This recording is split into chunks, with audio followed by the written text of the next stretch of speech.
Thank you very much for inviting me here, and it's great to see this event going from strength to strength. Next year, we're clearly going to have to find you a bigger room,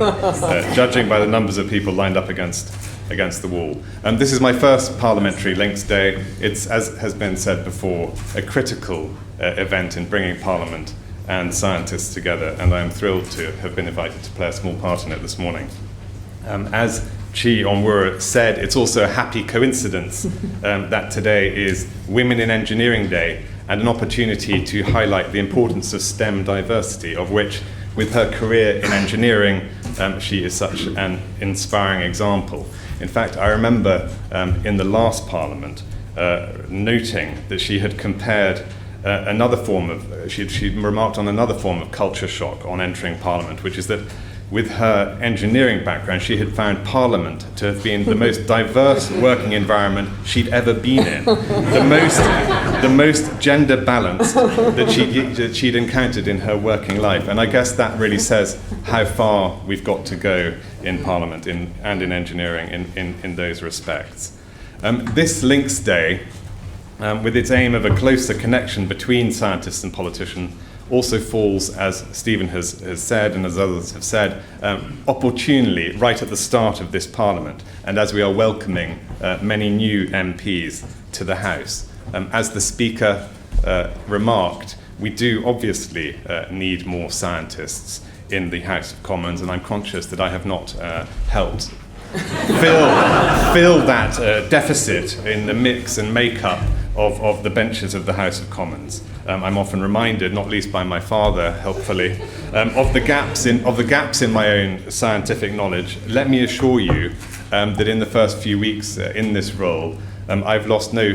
time and spared no effort in trying to get to grips with the portfolio, and I've been travelling the length and breadth of the country already, meeting scientists in key institutions, trying to understand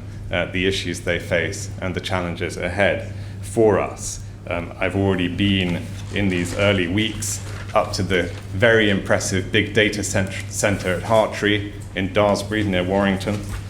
I've been to the incredibly impressive Institute for Medical and Biological Engineering in Leeds, and seen the mind-blowing science yesterday that's going into climate change effects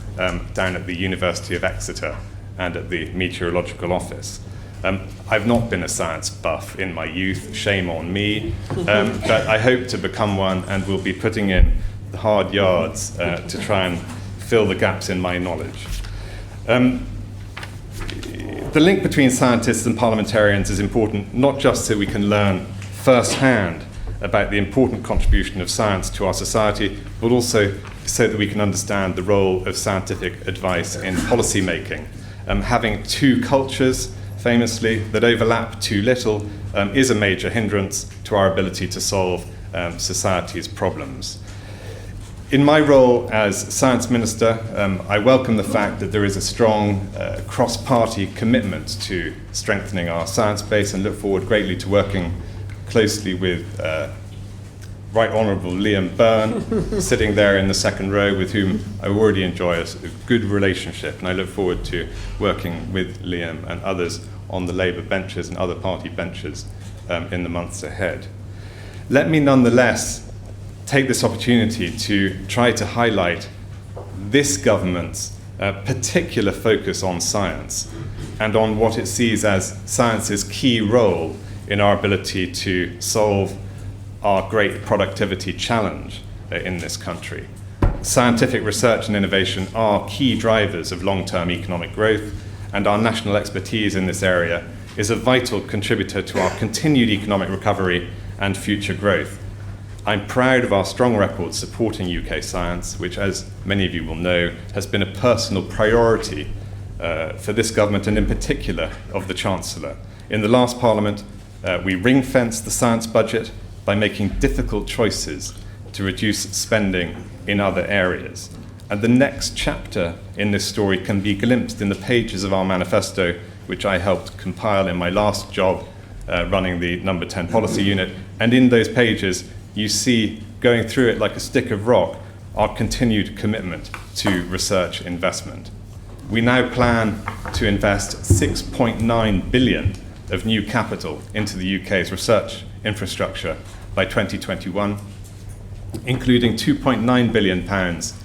for a Grand Challenges Fund, which will allow us to invest in major research facilities of national significance. It's my personal priority to work with you all to ensure the continued strength of the UK research base and to make sure that BIS, the Department of Business, Innovation and Skills, is a strong champion of the science and research community in this country.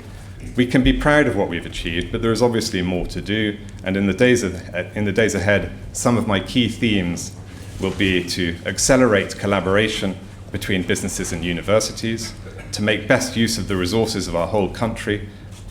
so that we have investment that stimulates research and innovation north and south, east and west, and to make sure